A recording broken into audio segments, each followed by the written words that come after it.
Not much more needs to be said after that. Not much more can be said after that. Waving our palms for the triumphal entry, hearing Pilate condemn him, hearing Peter deny him, sitting in church pews and shouting, "Crucify him." You can almost feel the nails being pounded into his hands, palms being waved, palms being pierced, I guess. Our liturgy takes us to the scene of the crime, as liturgy is meant to do. Entering into the story like this brings us into the truth of the Passion of Christ in ways that usually we're pretty defended against. It facilitates, I think, the storing of memories when we reenact the gospel in this way. And it also releases memories. That was true for me this week when I was looking over this. Again, memories of Palm Sundays past, more elaborate than even the decoration today. Fred Rosari reminded me of a practice that was traditional when I was growing up, that during the singing of All Glory, Laud, and Honor, the congregation would leave the church and walk around, process around the block, waving their palms, and then always try to figure out where the organ was playing when they walked back in the church and try to get it right. But it was an impressive experience, an impressive moment.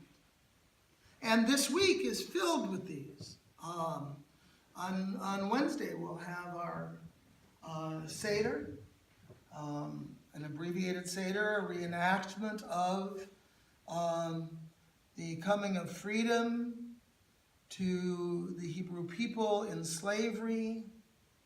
A very visual image, even if you haven't seen the movie.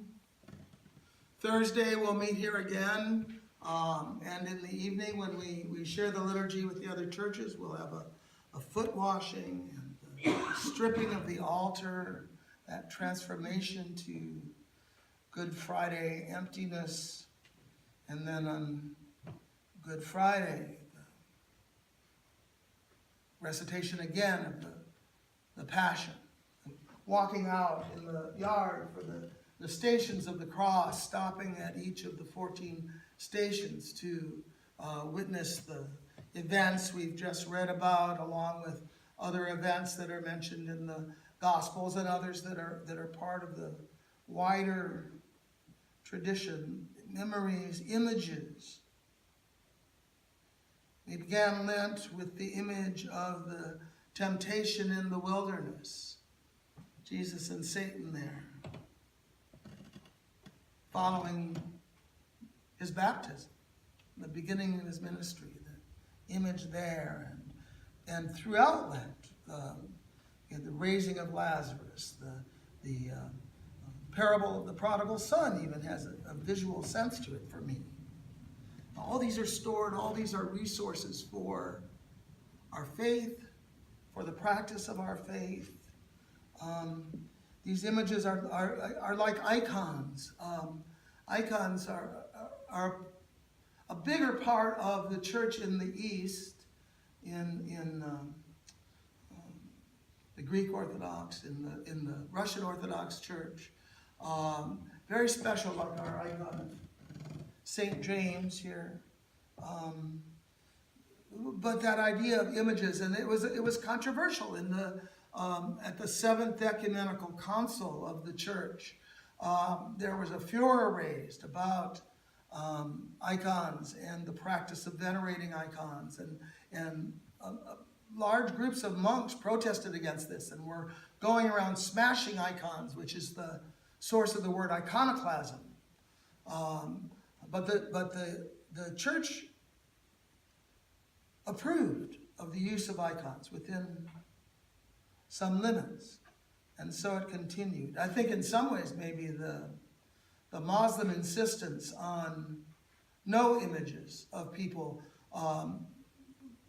became at least further emphasized because of that conflict in the Christian church. Many of them, the losing side, were able to find a home in Islam.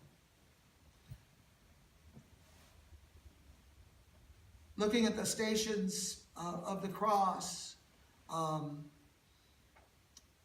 was thinking about it, and I looked at the sign that is by our stations path.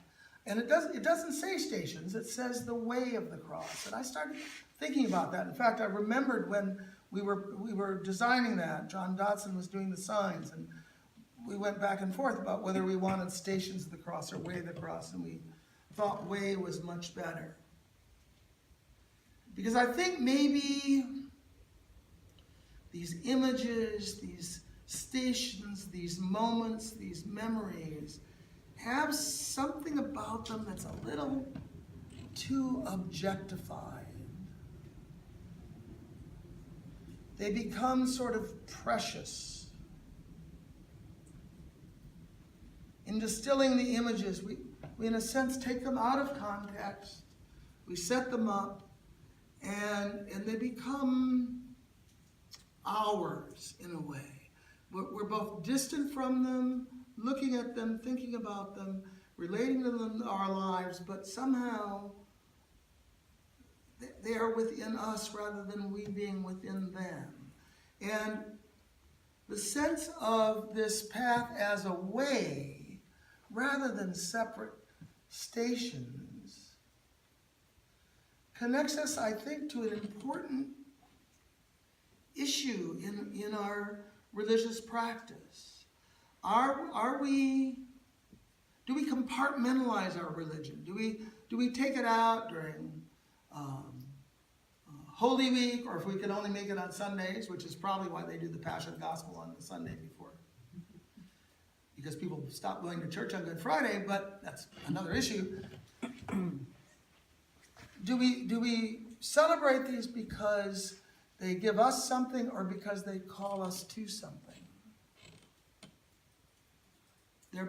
It's like movies. I thought about movies in this respect. There was a guy that at the church that where I was rector in Muscatine, Iowa, old guy. I've mentioned him, I think, once before, a long time ago. He was in his 80s or 90s, and he had been an original teamster. He drove a wagon, either with oxen or mules, I think, but it was a milk wagon in Minnesota, of all places. And interesting guy, but he refused to go to movies, he said, because they were lies. They weren't true. He saw all fiction that way. I thought at the time it was sort of impoverishing of your life to renounce fiction, including movies. I mean, often fiction tells more truth than the news, so I don't think that was necessary. But in some ways, he was right about movies. Movies are ostensibly simulations of action, of real life. It looks that way on the screen. But they're made up of individual film cells and put together. And they're run fast together, so you don't see the jumps between the cells, but they're there. Each one is a product of a number of still photographs. We call them when we take them individually. But life is never still. When you capture a moment, supposedly taking a picture or a cell of a film, all it is slowing the motion down enough so that the picture's not blurry. Nothing ever stops. Nothing's ever captured. There is no dimensionality to the present moment. And if we look at our faith that way, or look at our life that way, it gets divided up. It becomes untrue in a way. I feel a strong call this year to look at these things differently, to see the wholeness underneath each memory, behind each image. In icons, in the veneration of icons, the purpose is not just to enjoy looking at the icon. The purpose is to see through the icon to a deeper truth. One that we try to access by our pageantry and our liturgy, but that's even deeper than that. It's the sense of continuity and wholeness in the whole of it. There's not a separate Christmas story or baptism story or wilderness story or Last Supper story or crucifixion story, resurrection story. They're all together. They all flow together. And that same flow comes down through the church, through the centuries to us. And we're as much a part of that wholeness, that unbroken wholeness of God's creation as Peter is, as Pilate was, as Jesus was. So I think that if we can enter into this week, not just by scheduling the events like I have in the bulletin, or we might on our smartphones and our calendars as, okay, it begins here and it ends there. Another line, because nothing ends. We can surmount sort of the privacy and the possessiveness of faith and enter into the flow of faith, the flow of truth, the flow of love, the flow of creation that comes down to us right here in this. Yeah, you can't stop it. It's not even a present moment. It's the whole flow of it.